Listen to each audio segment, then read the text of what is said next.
Hey guys, welcome back to my channel. In today's video, I'm going to show you bloom updates for the month of November. I have a lot of nice Cattleyas in bloom. I have a couple in bud right now that are going to bloom for the very first time, so I'm very happy to show you that. And for the first time, I'm recording this from my grow room, so I put a desk here finally. And I decided to keep the rug, and one day right after I made the last video, I just put a desk in here. I added the humidifier that I haven't used in a while, but it's been really dry lately. So I started using that again.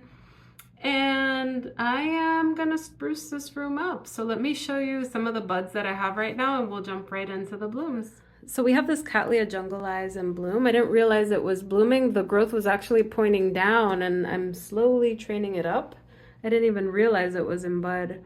And I got that from Gold Country Orchids about 2 years ago. I cannot wait to see this. So you're gonna see that next month or on Instagram. And then we have a hybrid. I got it at the same time. This is the Cattleya Hippodamia by the Cattleya Small World.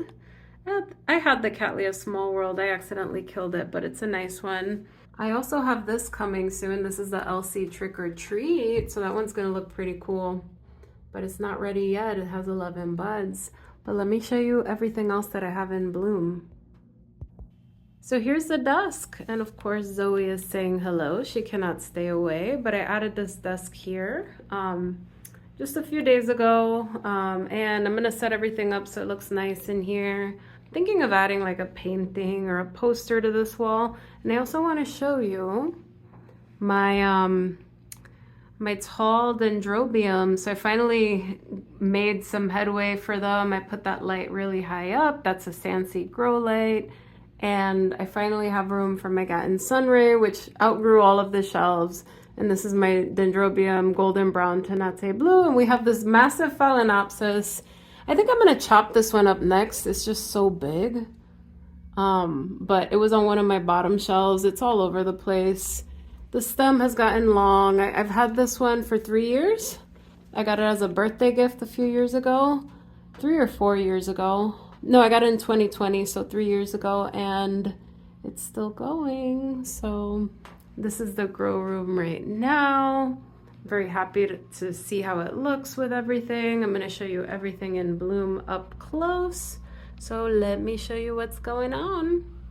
Say hello. So the first orchid in bloom is the Cattleya Ethel's Paradise Hawaii. Now don't mind the chew marks on this one. Zoe got a hold of it. So this one, I got it about 2.5 years ago. It's got a beautiful rosy, sweet fragrance to it. It's like a honey rose. It's really nice. It's very strong. And I was talking to Paula, Hillbilly Orchids, about this one, and hers is a lot lighter than mine. So these have different variations. When I first got it, it was a little bit dehydrated because it was in very chunky bark, but I moved it into sphagnum moss, 100% sphagnum moss, because it was dehydrated and it grew really well.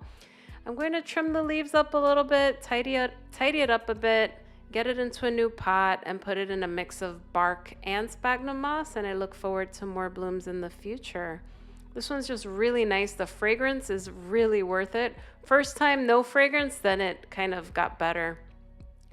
The next orchid up is the Patinera Jerry Rehfield Paradise Fuchsia. This has been in my collection for a really long time.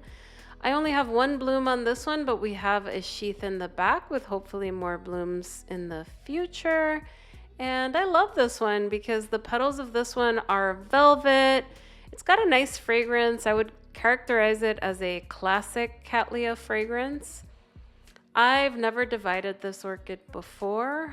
It's a really small one, so if you have a limited space or something like that, this is a really good one. This one blooms for me about 2 or 3 times a year. And I'm gonna repot it. As you can see, that growth in the back is starting to grow out of the pot, and I'm sure roots are gonna follow next, but I really love this one. I'm not gonna divide it. I'm just gonna let it grow out, and hopefully we can get more blooms. The next orchid up is the BLC Hsingying Greenworth. Now this one does not bloom as often. So I see this if I'm lucky twice a year, but usually it's more like a once a year kind of bloomer. The blooms, sometimes they come out like a bright green, and sometimes they come out like a buttery yellow like now. It tends to usually fade into like a buttery yellow. And the inside sometimes is brighter, sometimes it's a little lighter. It depends on the conditions that it's growing. Now this is the orchid that had terrible spider mite issues. You could see the scarring on the leaves.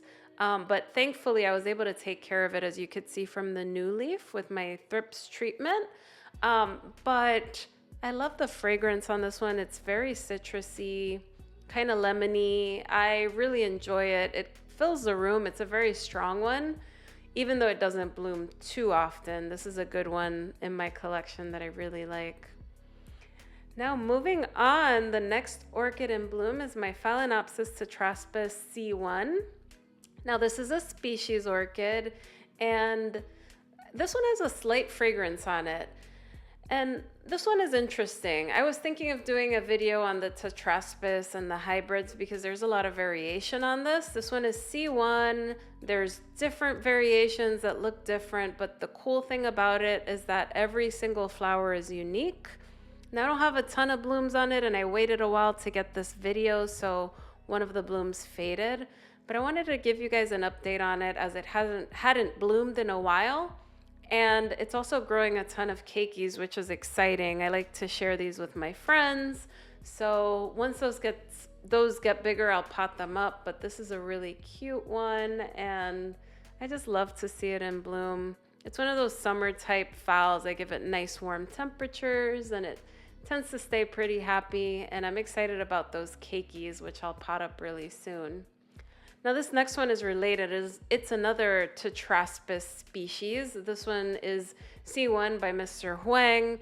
As I said, there's a bunch of different types of Tetraspis. There's just Tetraspis that just has stripes like that pretty much, and then C1 has the spotting like the last one. This one, it has unique spots. It does have a very light fragrance as well. It's not as big as my other summer blooming phals. I hope it doesn't get humongous on me. But this one is pretty cool too. If you don't have a Tetraspis, they're really fun and really cool to look at, especially when you get those individual different unique kind of flowers. Sometimes they come out white, sometimes they have more spots, but they all look different. Next up is the Dendrobium, Angel Baby Little Darling. This one comes in bloom about 2-3 times a year, sometimes more, sometimes less. I wish I recorded an updated version of this one because now it's got even more blooms.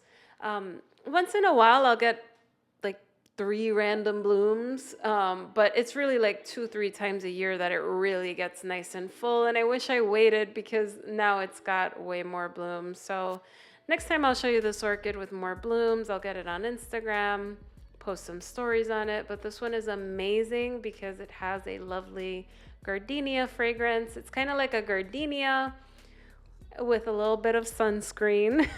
So it's kind of weird, but I love it. It's not super strong, but I do enjoy it. I love it, and every time it blooms, I remember when I bought it, when I first smelled it at the orchid nursery. I got it at White Plains Orchid, and it was small, and now it's so big, and it's made so many keikis, and so many of my friends have it. It's lovely. The next orchid in bloom is a Dendrobium New Hope Mini, and this one is a pretty regular bloomer in my collection. It gave me 2 spikes, and it gave me quite a few flowers. Now this reminds me a bit of the Dendrobium Pink Sparkle. That one has a lot of buds right now coming in, and I'm going to show that one next month. But what I love about it is that it reblooms from some of the same spikes, which is really nice. So you could get a really nice show. I have several spikes here. It's just adorable. I really like this one. It doesn't have any fragrance at all, but it's just really cute. You could see also one of the leaves was bit by one of my cats, which is a little annoying, but What can you do? Anything on the lower shelves she likes to bite. She never used to bite my dendrobium or cattleya types, but lately she just changed her mind, so it's a bit annoying. But back to the flowers. This is a really cute one. Very, very beautiful. The last orchid that I have in bloom is one of my favorite orchids and one of my most reliable bloomers. This is the Patanera Hawaiian Charisma Hawaii. I love this one because it's got a strong lemon sorbet fragrance. It's very vigorous. It's one of those extremely complex Hawaiian hybrids, and it's got very large flowers. Now, I divided this already, and it's in a pot it's already outgrowing. I repotted it in the spring. I should have known better and given it more room, but I think next time when I repot it, I'm gonna get rid of that front growth that's kind of old and just let it do its thing. And I just love this one. It's the fragrance that gets me, the beautiful flower. It's got like a beautiful pickety flaring. I love it. And I gotta repot it real soon already, just because it's so vigorous. So I gotta remember to leave more room for some of these. But that is it. If you made it to the end, thank you so much for watching this video. If you enjoyed it, please give me a thumbs up and subscribe for more orchid content. I will see you in a week. Bye everyone.